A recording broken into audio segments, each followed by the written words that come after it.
ഇന്ന് ഏറ്റവും കൂടുതൽ ആൾക്കാർ യൂസ് ചെയ്യുന്ന സംഭവമാണ് ഇയർഫോൺസ് എന്ന് പറയുന്നത്.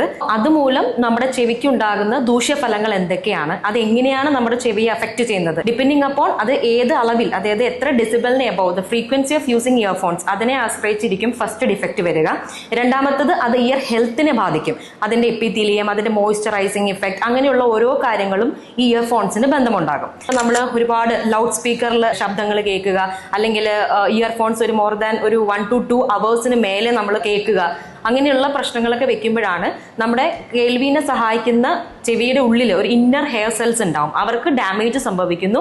അതുമൂലം നമുക്ക് കേൾവിയെ അത് ബാധിക്കുന്നു. ടിനീറ്റസ് എന്ന് പറയും, അതായത് ringing sensation of the ear, that is the early sign of hearing loss. നമ്മളിപ്പോൾ ഒരുപാട് പേരുടെ ചെവിയിൽ വാക്സ് ഉണ്ടാവും. അപ്പോൾ ഈ ഇയർഫോൺസ് ഒക്കെ യൂസ് ചെയ്യുമ്പോൾ നമ്മൾ ഈ വാക്സിനെ അറിഞ്ഞോ അറിയാതെയോ ഡീപ്പ് ഇൻസൈഡ് ദ കനാലിലേക്ക് പുഷ് ചെയ്ത് വെക്കും. അത് കാരണം ടെമ്പററി ഹിയറിംഗ് ലോസ് വരെ സംഭവിക്കാം. ഇന്ന് ഒരുപാട് പേർക്ക് എൻ്റെ ഒപ്പിഡിൽ വരുന്നതാണ് ഓട്ടോമൈക്കോസിസ് എന്ന് പറയുന്ന സാധനം.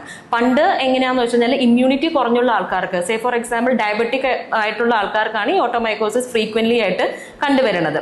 ഇന്ന് ഡയബറ്റിക് ആൾക്കാരെക്കാളും കൂടുതൽ ബിലോ 20 year old ആയിട്ടുള്ള പേഷ്യൻസിനാണ് ഈ ഓട്ടോമൈക്കോസിസ് കാണുന്നത്. അതിന്റെ main cause is the usage of earphones ആണ്. അപ്പോൾ അത് നമ്മൾ ഒരുപാട് നേരം ചെവിട്ടിൻ്റെ ഉള്ളിൽ വെക്കുമ്പോൾ ചെവിയുടെ ഉള്ളിൽ മോയ്സ്ചറൈസിങ് ഒക്കെ അത് ട്രാപ്പ് ചെയ്തിട്ട് it can lead to infections. ഈ ഇയർഫോൺസ് ഒരുപാട് നാൾ അല്ലെങ്കിൽ ഒരുപാട് നേരം കേൾക്കുന്ന ആൾക്കാർക്ക് ഉണ്ടാകുന്ന ഒരു സംഭവമാണ് നോയ്സ് ഇൻഡ്യൂസ്ഡ് ഹിയറിംഗ് ലോസ് എന്ന് പറയുന്ന സാധനം. അപ്പോൾ അത് 85 decibel എബവ് ആയിട്ട് സഡൻ ബേർസ്റ്റ് ഓഫ് സൗണ്ട് കേട്ടുമ്പോഴും ഇതുപോലെ നമുക്ക് ഹിയറിംഗ് ലോസ് വരാനുള്ള ചാൻസ് ഉണ്ട്. അത് മാത്രമല്ല, ഇവർക്ക് ടെമ്പററി ആയിട്ട് കണ്ടുവരുന്ന വേറൊരു സൈഡ് ഇഫക്ട്സ് എന്ന് പറഞ്ഞു കഴിഞ്ഞാൽ ഡിസിനസ് ആണ്. Dizziness as well as headache. ഇപ്പൊ ഭൂരിഭാഗം പിള്ളേർക്ക് ഹെഡ് ഏക്ക് ഉണ്ട്. അതിലെയും ഒരു 90% ഓഫ് ലീഡിംഗ് കോസ് എന്ന് പറയുന്നത് is the use of hearing phone അല്ലെങ്കിൽ ഹെഡ്ഫോൺസ് ആണ്.